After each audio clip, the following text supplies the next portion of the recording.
Back to Leadership Beyond the Title podcast. This episode, I am super excited to have a very dear friend, someone who I admire so much, who's going to come and talk to us about her business and just really how do we infuse like self-care and things like that into our work with teams and with individuals within teams. And I'm going to let her go ahead and introduce herself. So feel free. Hi, everybody. I'm Rita Soledad Fernandez-Parlino. You can call me Soledad. If you know me like Tashina, you'll call me Sol. I am a money and self-care coach with my company, Wealth para Todos, where I focus on helping Black and Indigenous people of color, women, and LGBTQ plus folk create a financial plan so that they can retire early. I want us all working because we want to, not because we have to. And I truly believe that we can increase our wealth while also nurturing our wellness, which is why I teach people how to do that through diverse self-care. Awesome. It's funny because that last part, like you can work because you want to, not because you have to, is like something that I'm always thinking about when I think about you. And so truly inspiring. And I just, I'm so happy to have you here. So let's start off by just like you letting us or letting the audience know, how did you get started with your business? Where did the idea of diverse self-care come from? Tell us more. Yeah, so I used to be a public school math teacher, and I taught for several years until 2019 when I had to take a medical leave and I started collecting disability checks. During that time that I was on disability checks, my husband's company shut down. So we had a period where we had two children living in LA, and all we had was my disability income. It was a fixed income. I had health issues. I had inflammation throughout my body that impacted my ability to even breathe. I was taking steroid shots because my lungs were so inflamed. And so I couldn't, for the first time in my life, just get a job and kind of make more money. I had a fixed, limited income. And my husband was looking for a job, but that also takes time to secure a job. And then he also had this pressure to secure a job that was going to replace both of our incomes because I was navigating health issues. That was the time when I started reading personal finance books because I didn't know how to create a budget. And my cousin said like, hey, you should create a budget. And I thought he was crazy when he took out his phone and he showed me on his notes app how he made a plan for his money every single month. I thought, weirdo, that's weird. Yeah. Because I had never, ever seen anyone do that before. And I was like, oh my God, my cousin has issues. Until I started reading all these personal finance books and I was like, oh, wow, like being intentional with your money means that you could work towards reading certain financial milestones. That led to, long story short, I ended up paying off over $23,000 of student loan debt. Wow. We saved $30,000 of an emergency fund. We started maxing out our Roth IRAs, and I started sharing my journey in 2020 on Instagram when I was in the process of saving that $30,000, my 6-month emergency fund. Up until that point, I had done it like very to myself when I shared with people how I paid off my student loan debt. No one on my personal Instagram cheered. And so I thought, oh, damn, I'm the only one who had debt. Nobody is celebrating this because I'm the only one. And so I had a lot of shame and a lot of embarrassment about my finances because no one was talking money with me. And I thought, it must be like I'm the only one who didn't know how to budget. I'm the only one who didn't know that you're supposed to have an emergency fund. I had no idea about investing in the stock market. And I felt so embarrassed because I had a bachelor's and a master's from NYU, but I didn't have that personal finance education. And everyone's silence around it made me think like they were judging me. Years later, I found out that wasn't the case. Yeah. But that's what I thought at that time. So I created an anonymous account on Instagram because something I know about me is everything amazing I've ever been able to accomplish in my life was always with community. And I needed community. And there was no one in my personal life who was willing to talk money with me. And so I started this anonymous account on Instagram. And then after like, I think a month and a half, I was like, you know what? I'm out here telling people we need to be talking dinero with confianza. We need to be like having confidence when we're talking money. And here I am hiding my face and not showing up. Yeah. Once I started to show my face and continued to talk money, people started reaching out to me saying like, hey, can you teach me how to budget? Hey, can you teach me about emergency funds? Hey, can you teach me about investing? So that just led to some like pro bono coaching, but a lot of workshops and a financial education of me speaking engagements. And then in by October 2021, I decided to work with Cato Carmen, one on one, and I decided to like go all in on my coaching business. And so Nice. after years, you asked me like, how did I come up with diverse self-care? Well, it was because once I started working with clients, I started to compare. How come some clients are able to pay off $30,000 of debt in 6 months and some clients are paying off $12,000 of debt? Both we Mm, can celebrate, both can be right. amazing, but like given the same income and the Mhm. same expenses, why are some clients able to do a lot more? And I started to look at the ways that clients engaged in rest. I Mm, started to look at how they managed anxiety because I work with anxiously ambitious first gen, second gen wealth yeah. builders.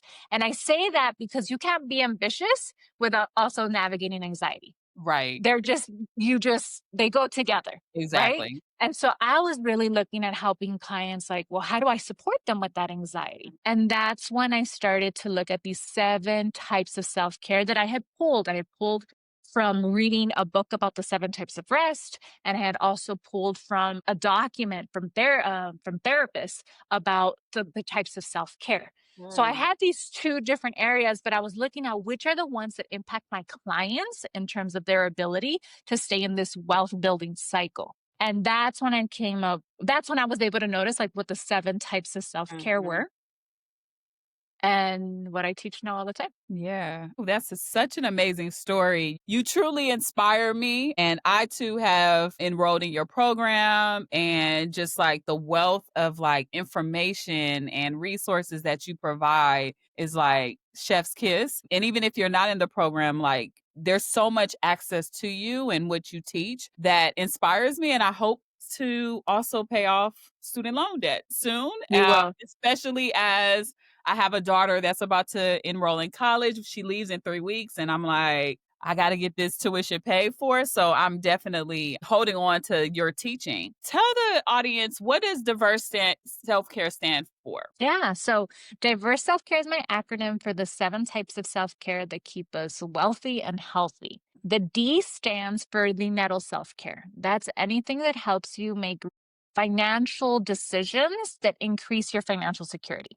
The I stands for interpersonal self care. This is any action that you take that helps you nurture positive relationships. The V stands for vocational self care. This is anything related to help you make sure that you have work life balance, that there's boundaries at work, and you're not burning out with your career. The E stands for emotional self care, and this has to do with anything that helps with your mental health. The R stands for restorative body self care, and that has to do with nurturing your physical health. The S stands for spiritual self care, and that's your ability to have trust and faith and be able to surrender to things that are outside of your control. And then the last E has to do with environmental self care, and that is making sure that you're nurturing your environment, creating a pleasing, tidy, decluttered space for yourself. Mhm. Yeah, love that. Love that so much. As I work with teams more and more, it's something that I've been doing for a number of years now.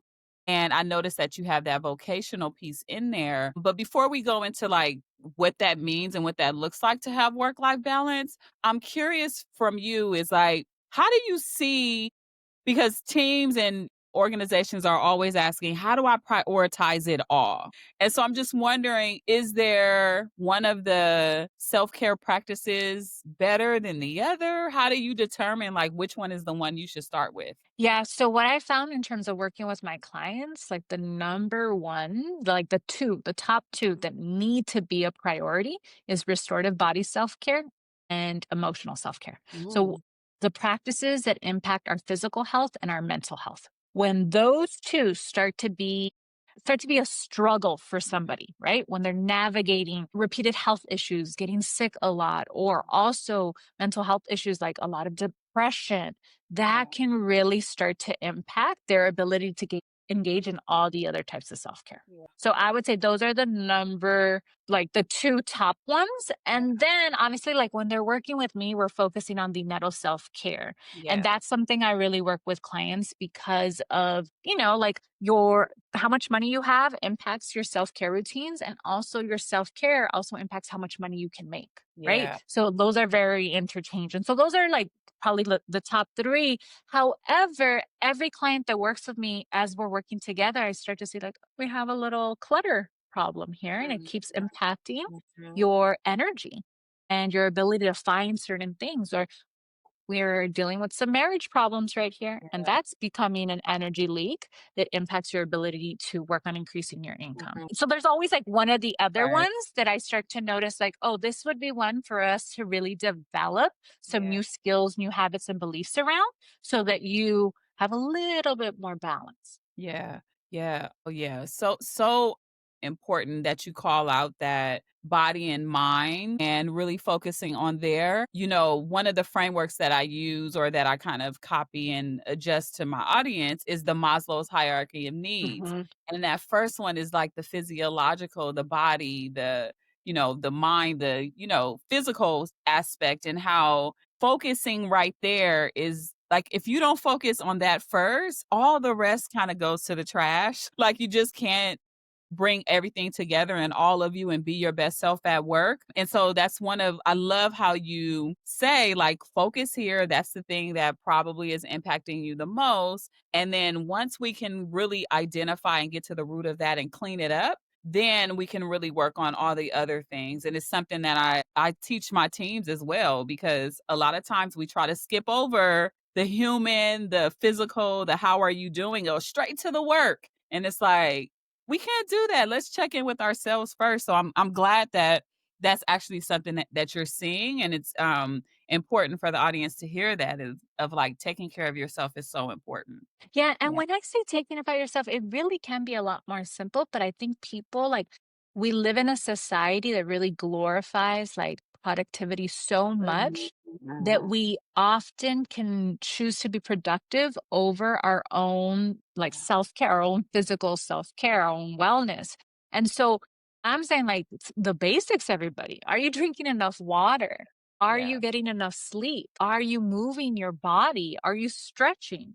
Are you Mhm. eating 3 meals and making sure that you're having enough fiber and protein? Yeah. It's actually, like, simple, but, in our society, we can start to let those things go very Yeah. quickly. Yeah, And so it's very. about, setting habits up, setting routines up that really allow you to be like, "Oh, I have boundaries when it comes to this." Mhm. Having a morning routine that allows you to really nourish your body and also having practices in place Yeah. that supports you in your mental health. Especially, I feel like now, as we're navigating Trump's tonterias, that is Yes. so dysregulating for Yeah. so many of us that it's like we have to have tools in place to like Right. process all the emotions, the fear, the anxiety, the grief that keeps coming up for us. Absolutely, absolutely. And what I'm hearing from you also is like, you started off by saying how intentional you were about paying off student loan debt at the beginning of your journey. And you continue to bring that intentionality in everything you do. And it's like, intention means that you have to be mindful, you have to be aware, you have to actually notice what is happening and not just think that it's just going to come to you. The intentionality means that you have to put your foot forward and you have to you know, take the next step in order to have that done. Yeah. So Yeah. thanks for sharing that. And that's why I always like diverse self care. I want people to see it as like a framework, right? Like a checklist, a Mm, guide. Like yeah. let that help you evaluate your current self care practices. Whenever I share it with people, one of the first things people say to me is like, I never thought about self care related to money. I never thought Yeah. about environmental self care and cleaning, Yeah. right? And these are ways that we take care of ourselves, or even interpersonal self care, Yeah. right? Because self care, we associate that as like a solo activity, but your relationships, your access to community really does impact your well being. And so just using that as a framework to evaluate like what are the types of self care I'm already engaging in right Yeah. now? What are the ones that I've kind of been neglecting? And what are small little steps I can take to start incorporating more self care into my Yeah. life? Yeah, yeah. And in addition to that, like as women, we think self-care is spas and massages and that's it. When it's so much like you really have like opened up, everyone's eyes. I know my eyes for sure on what self-care looks like, can feel like, and the different aspects of self-care, and they're Oh, all yeah. very important. I know. I remember there being a season in my life where I was working so much as a teacher. I'd come home, pour myself a glass of sangria, Mhm. and then I just like zone out in front of the television watching dumb shows. I don't Yeah. even want to say them out loud anymore because everyone's going to judge me and no one's going to take me serious. But I would just like Right. zone out watching these TV shows, and then I'd like keep working these really long days. And then I'd be like, don't worry, because on Saturday, I'm going to go blow my hair out and I'm going to get Mm. my nails done. Yeah. And self care was something that was reactive.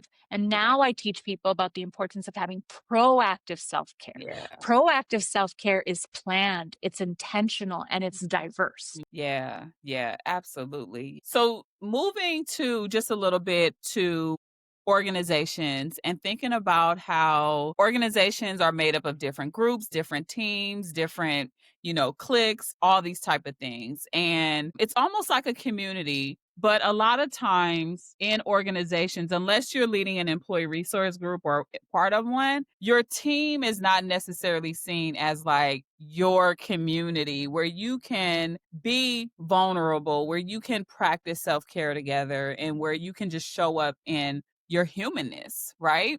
And so I'm wondering for you if you can tell us, like, what does it look like to practice diverse self care on teams? Yeah. I would say that for a team, it's like everyone having that language and having that framework so that people could first check in with themselves and be able to do like a personal audit. And then, like, there being communication around everyone saying, like, oh, I haven't been able to engage in diverse self care lately. It's been a struggle. Like that's a lot of information there. If people are able to say, like, yeah, you know what, we value engaging in diverse self care here daily. And then being aware of like, oh, because the reason why I tell my clients about diverse self-care is because the clients who can engage in at least four types of self-care on a daily basis are more likely to be in their zone of resilience. And Mhm. as a team, as a place of employment, you want people in their zone of resilience. That's when they're going to be a lot more peaceful, creative, calm. And those things are important in order to be able to produce quality work. And Mhm. so having that expectation or that vocabulary around, hey, diverse self care is important here, making sure people have time to engage in diverse self care outside of work or even inside of work is important. Then I would say interpersonal self care, really spending time as a team of what that looks like here at work, right? Mhm. I would say interpersonal self care and vocational self care as an organization saying, like, hey, you know what? The way we protect ourselves from burnout here is that we make sure that we don't have more than 8-hour days. Or Mm. if we have a day that is like 12 hours, then the following day is a half day, right? Like Mm. being very intentional about people's time and their energy and also how they're getting paid, right? Is everyone getting paid for the work that they're doing? And that's like around also something else self care, right? Yeah. So they all start to really relate to each other real Right. quickly. But around vocational self care is like, what are our expectations about checking emails? What hours are people supposed to be checking emails? What's the response time? Things like that can really start to impact people's ability to engage in other forms of self care, right? What do we have? Like, what are the practices that we have in place when we don't think we're going to be able to meet a certain deadline? How do we project manage or manage a certain project in terms of deadlines, break things out to have very clear expectations that we could communicate around? And then for the interpersonal self care, is like, how do we communicate? And I would say, like, the number one thing that everyone needs to think about, in a place of employment is how do we repair harm? Mhm. How to recover from conflict because it's going to happen. It is Yeah. 100% like we are all human. Conflict is going to come up. Feelings are going to get hurt. People are going to be disappointed. How do you repair that? How do we show up as an organization and have conversations when that happens? And Mhm. do we practice that ahead of time so that we're like, oh, okay, you know what? Like people know, like, oh, I need to have a critical conversation with you. Or, like the words, right? There's a lot of literature out there in Right. terms of like the ways that organizations can communicate, but do we have that vocabulary? Do we practice that as a form of professional development proactively so that when it does happen, people at least have those tools? Yeah. Because those aren't necessarily those, some people call them soft skills, aren't necessarily taught in different places, and they will impact the environment. Yeah, yeah. Well, you said a lot that I'm over here and I'm like, oh my gosh, like there's a lot to hold on or grab onto right now. So let's start here. So I come from spaces where first I was in retail and I worked in the corporate environment of retail. Then I worked in biotech, both high demanding, high impact organizations. And I used to get leaders that would often tell me, we don't have time to like do all that soft stuff. Like, we just need to get to the work. We need to get it done. And I'm wondering, like, what is the role of the leader in ensuring that your team is practicing diverse self care, even when you think you don't have time? Yeah. Well, I think we have to name that time scarcity, right? Mhm. And be like, whenever someone says something like that to me, like, I don't have time, I'm like, ooh, what are you doing with the time that you do have? Mhm. Because when you are intentional about your time, you're going to always make time for things that you value. Yeah. So if someone's telling me I don't have time for these soft skills, what I'm hearing is I do not value soft Mhm. skills. I do not value open communication. I do not value validating emotions. I don't value mirroring. I don't value creating a workplace that is fun for people to Yeah. Yeah. Yeah.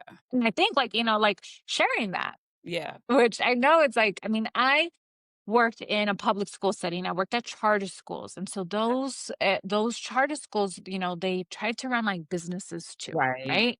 And so it was very much, you got to do what you got to do to make sure that these students pass the state exam, and long hours. Fine, work on the weekends. We'll have Saturday school. Fine, like whatever it takes. Right. And what I now seeing everything that I've learned about self-care now, I think about, yeah, like the people who were spreading that message, they weren't engaging in diverse self-care. Mhm. They were using work and what they were able to produce at work Mhm. as like their only thing, the most important thing to Yeah. them, right? And that's where they were getting a source of so much confidence and a source of so much purpose. Yeah. And I think that's dangerous. I think that's dangerous. We are so much more than our professional lives. Right. And yeah, I mean, I could really go off on that forever.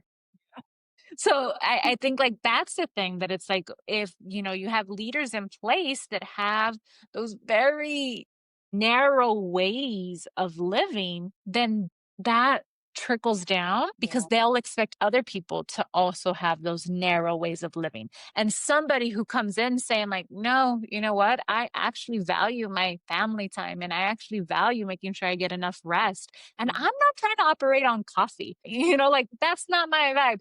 It's gonna be a threat Yeah. to someone who's like, "Wait a minute, this is the only way I know." Right? Yeah. And I think that's the thing that, for leaders who are operating that way, it's like I almost have so much empathy for them Mhm. because I'm like, "Oh, you've really been conditioned to think that's the only way." Yeah.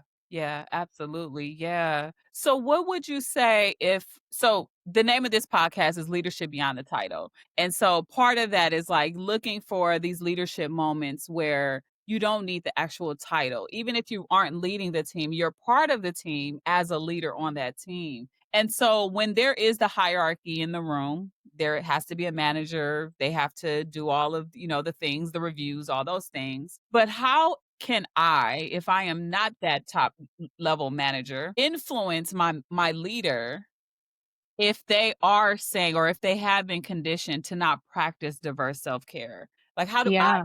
influence that? I think I would go around talking all the time about my diverse self-care practices everywhere. I would just be Yeah. mentioning, "Oh, today I made sure to review my budget and reviewed how I'm gonna retire early. Today, I went on a 3 mile walk while I was talking to my best friend from college. That I would just go around just sharing that, right? Because something I think that we have to think about as leaders, right? Like great leaders help us think differently, Mm, bring new ideas into a yeah. space. And so sharing, like, oh, I just listened to this podcast episode and this is something I'm thinking about now, right? Like at the end of the day, like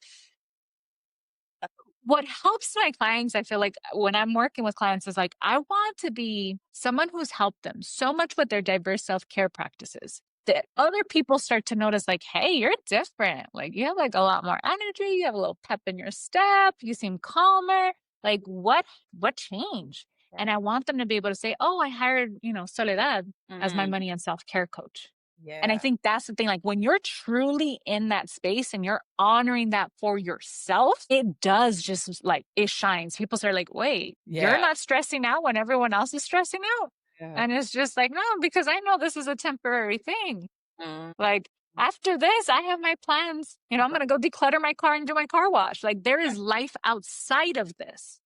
And Yeah. that really impacts your energy in the space. And it's hard, right? Because scarcity around time and Yeah. around our energy will create this false sense of urgency. Yeah. And that, like our nervous systems pick up on that. And so when you Yeah. have somebody who's like, oh, this is so important, and oh, we gotta hurry, and everyone focus on this, and Yeah. and they're raging around that, like it starts to make you think, like, is this a threat? What do I have to do to stay safe in this space? It's dysregulated, which is why we have to be so intentional about our diverse self care practices to know what it feels like in our body to actually be in our zone of resilience and what it feels like when we're like, ooh, I'm actually in a high arousal zone. Oh, Mm, I'm actually in a low arousal zone. I'm yeah. actually responding to this boss right now from a place of fawning, not from a Mhm. place of like being in my zone of resilience, Yeah. and noticing those things. But it really does require us being onto ourselves first. Yeah, yeah, yeah. Yeah, thank you for sharing that. I love just the intentionality about noticing your own emotions and what's happening in the inside is really coming through in this conversation, which is like I think when people think about money, they're not necessarily thinking about and it's like how do we get better at noticing what emotions pop up when we think about money, but also just self-care, like what emotions do we notice when we have to actually go to the bathroom during the day, or are we that busy? Or That one, that one. yes, yes, Yes. yeah, Can you notice when you're thirsty? Are you aware of like when's the last meal that you have? That's why I'm saying like these right, restorative body self care practices are yeah. so important. So important. Yes, so true. I can hear somebody saying to themselves right now, okay, that sounds good. Let's be intentional. Yes, I can manage up and I can share all the things. But in our current political environment, there are so many organizations who are losing a ton of people just based on budget, things being pulled back, nonprofits, things like that. And people are like, I really have to get work done. Like, I literally don't have time. Like, it's only me now. It used to be five of us. And so, what, suggestions or what could you give the audience so that they know, like, diverse self care is still possible? Yeah. I think first it's so important that we're always aware of the systemic things that are impacting our ability to engage in self-care, right? Or that make things difficult for us to engage in self-care. Because as much as it's like there's things that are inside of our control that we can do, it is also exhausting to Mm, always be dealing with the anxiety and also the overwhelm that comes with seeing people let go at your organization and feeling like, job security like that's very nerve-wracking right. when you start to question your job security. And so already in a place of overwhelm, it's going to be harder to engage in self-care. And I would say in there to be very intentional about a few practices, maybe three practices that you are going to be in, like really committed to. And you might consider having, like, I like to call it a power hour, where it's just like 1 hour out of the 24 that are in a day. I'm going to make sure to really nurture myself. For me, Right now, in this season of my life, it looks like going on a 3-mile walk Mhm. outside, not like on a treadmill, like outside in nature and talking to a friend. That's, environmental self-care, emotional self-care, restorative body self-care, and interpersonal self-care. So 4 types of self-care in that 1 hour. And when I'm doing that one practice right now in my life, it does help me be in my zone of resilience while I'm also hearing different headlines in the news and just everything that's going on. Yeah. So I would say, like, meet yourself where you're at. Yeah. And you have to be able to acknowledge, like, hey, I'm really overwhelmed and scared a lot. And I'm actually starting to operate from a place of urgency that Mhm. is kind of real and scarcity because I'm seeing people being laid off. Yeah. Like, name that and then decide, like, who do you want to be? How do you want to continue to live in that specific environment? That's something I had to evaluate for myself as a parent of a trans child, a child of immigrants, with so much in terms of ICE raids in Los Angeles and the ongoing anti-trans legislation. Right. It is a lot. And Mm. I've been telling myself, you know what? In the face of uncertainty, I'm going to continue to nurture optimism and Mhm. hope and joy. But that requires me every day to, play some music and dance. And it also means that, like, to allow myself to cry and create spaces where I can just cry and release Yeah. everything that gets builds up from these freaking headlines and Yeah. our environment. Yeah. Yeah. Do you ever feel like adding these practices feel like, or maybe at the beginning of your journey, you felt like adding these intentional practices felt like more work or more things at it? And Yeah. it's not, and it also is going, it's not just in the beginning of your journey, it's during different seasons of your life, Mhm. right? Yeah. So I went through a period recently where my online business manager quit like 3 days before a launch. Trump got elected. My grandmother's health started to decline. I bought a house in 20 days. I then had to evacuate that house 5 days after moving in due to wildfires. My grandmother then stopped eating. My son broke his foot. I started to deal with complications from my IUD. My grandma died. I then had to plan her funeral. I had to remove the IUD, continue to have a lot of health complications because of that. During that period, which was like from October to April, it was so hard for Yeah. me to, like, be consistent about my self-care. For those months, it was a struggle to engage in just 3 types of Mhm. self-care on a daily basis. And I found myself being like if I was in the ocean trying to keep my head above water, Yeah. and I was just trying so hard to be intentional about engaging in at least 3 types of self-care because I wasn't feeling like I was in my zone of resilience. And I would notice, like, the days that I kind of, like, maybe I'd have one day where I engaged in 4 types of self-care. I was like, okay, I kind of feel good. And then boom, another thing happened. And Yeah. then and it was like these waves that just kept coming over my head. Yeah. And then it wasn't like those things were outside of my control. Yeah. Like, all of these things were outside of my control. And I had to, like, tell myself, like, I wanted so bad to just, like, remove myself from the ocean. Like, I did not want to be in a place where all these things could happen. But there's no place like that on earth, right? Right. Like, Right. sometimes you're navigating seasons where it's one thing after the other. So, Yeah. starting new habits is hard, but Yeah. maintaining habits as you're navigating different challenging circumstances is also hard. Yeah. And Yeah. it's gonna happen. Yeah. It's Yeah. just gonna happen. So how did you get back into your habits or into your rhythm? I think there just kind of came a point where I was really focusing on my health and I gave myself time to grieve. I slowed down. I mean, it just came to a point where, like, I think the outside stuff stopped happening. I mean, Mhm. and it's weird because it's like there's outside factors that happen that are kind of closer to you, right? So, Mhm. like, my grandmother dying was very close to me. Right. My, buying a house and then having to evacuate, that's very in my life. There's still things that are happening that do impact me, but they're not as close, right? Mm. It's like the anti-trans legislation, Yeah. that's hard for me to navigate, but I Yeah. do live in California. Right. So I do Right. have certain rights here. The ICE raids were horrible to witness, but I live in California. Right. In LA, you Yeah. know? And Yeah. I have certain like, eventually things kinda help in terms of the community. Yeah. And so, yeah, what kinda happened is that all those close things started to settle down a little. Yeah. I'm not like, I'm only 38. I'm Yeah. sure another season of my life, there's gonna be another thing that's gonna happen, and I'll have to navigate that again. What I learned during that time was exploring new forms of self-care.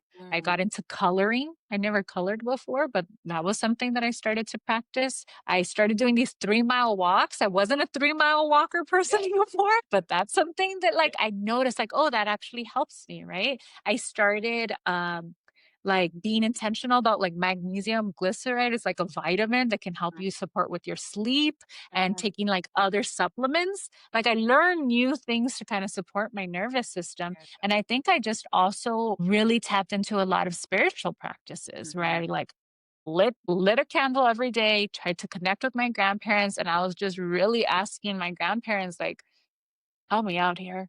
Yeah. Like, I need a little break. I need a win. I remember like praying for the big, beautiful bill not to pass. Yeah. And when that one passed, I was like, oh, and then I was like, okay, well, then at least allow me to release all these emotions. Mhm. Mhm. Allow me to like have the time to let go of all this grief, and not like that in itself, right? If we're continuing to navigate a lot of stressors, at least slowing down and taking the time to validate how we're feeling, that can be very empowering. And I Yeah. think one of the dangers, and when I think about the past 6 months, or those 6 months that it was like challenge after challenge, I wasn't journaling. And I'm like a big journaler. Yeah. It's Yeah, like, you it's are. something that helps me in terms of like my emotional regulation, but it was so hard for me to sit with my emotions. Like I just felt like I can't, I was almost like avoiding them. And I also had stopped doing therapy. So I Mhm. think another turning point for me was when I realized like, okay, so you're not journaling, or you're not in therapy. Like, where are these outlets to support you with all of the emotions that you're feeling? And so getting back into therapy, getting back into couples therapy, getting back into journaling, that I think also helped me feel a little bit more in my zone of resilience. That's amazing. You make me wanna just give you a hug through the computer, but that's just so amazing to hear and to know that because you did the work at the beginning, you knew where you can draw from at any time, and that's so important, for leaders, for organizations, is like, where can you draw from when things get hard? And that's setting up those, like, I usually call it agreements, but you kind of talked about, like, being like sharing, like, how are we going to be together when we get into conflict, and how are we going to be together when things don't go well, and like setting that up at the beginning for your own personal life has helped you because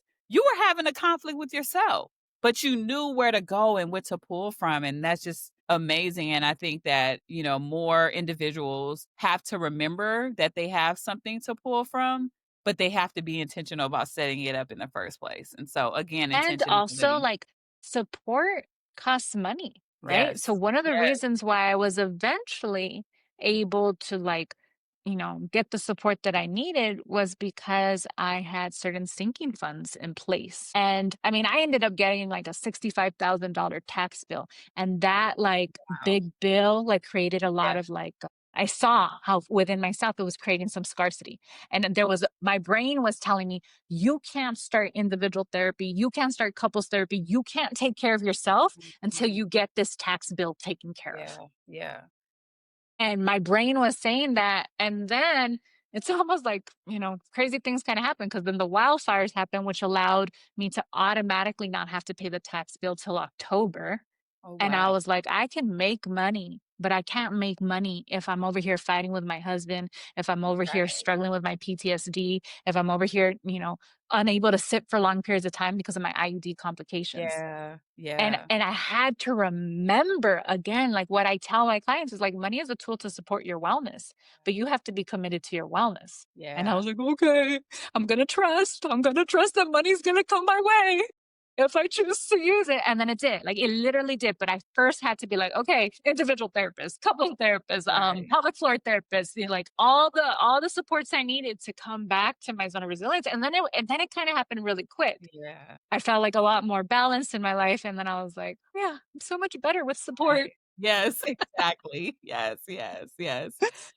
You talked about money just a moment ago. Teams are managing a budget collectively, and those same feelings individually can show up collectively. And so, how do you practice the dinero self care practice as a team when you're managing a budget? Maybe resources are, limited, things like that. Transparency is key. Being aware of the money that is being managed, the money that's coming in, the money that's going out, and being very intentional, the word of the podcast, right? Like what you want to spend the money on. What are we going to always make sure to budget for, Mhm, right? For me, in a personal budget, I always budget for proactive self care expenses. That is mhm. the first line item in my budget. And I think as an organization, people need to think like, how much money are we always going to make sure to have to support us through difficult times? And difficult times can mean like through times where income might be less. Okay, Yeah. do we have cash reserves set aside or to cover certain expenses for a certain amount of time? It could also mean like when we're struggling with team morale, what is the budget that we're going to have to really invest in our team to get them on track? Or it could also mean like, does everybody have a wellness stipend?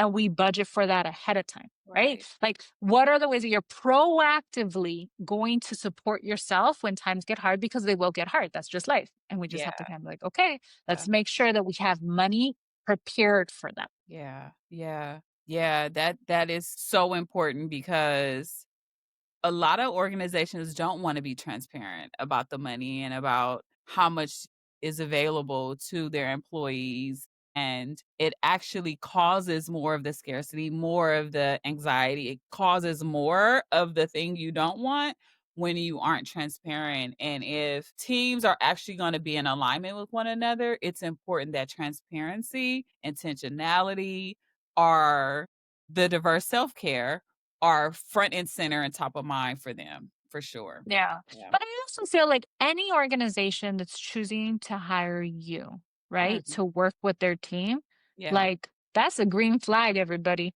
That's Right. the organization you want to be working at. Yeah, I exactly. think about like schools that I worked at that they care nothing about wellness, and then schools Mhm. that I worked at that they were paying for me to go to different professional developments Yeah, that were related to wellness. yeah, Where we even had absolutely. like a nutritionist come in and talk to us Wow. as teachers about like snacks that we could have that would, keep our energy levels throughout the day. Where that Wow. nutritionist had us map out like, when do we have the most energy? When is our lowest energy? What you should eat when you have the lowest energy? Wow, Like, there's places wow, like that. that is And I think we amazing. also have to talk about that because if we're not talking about the organizations that are, and I feel like this is something you have to do, you have to celebrate every organization that you work with to Yeah, just show like, hey, while you're over there working for Crusty Dusty, this yeah, organization is focusing on like really putting, investing in their team. yeah, yeah, yeah, absolutely, that's so important, yeah, thanks for saying that because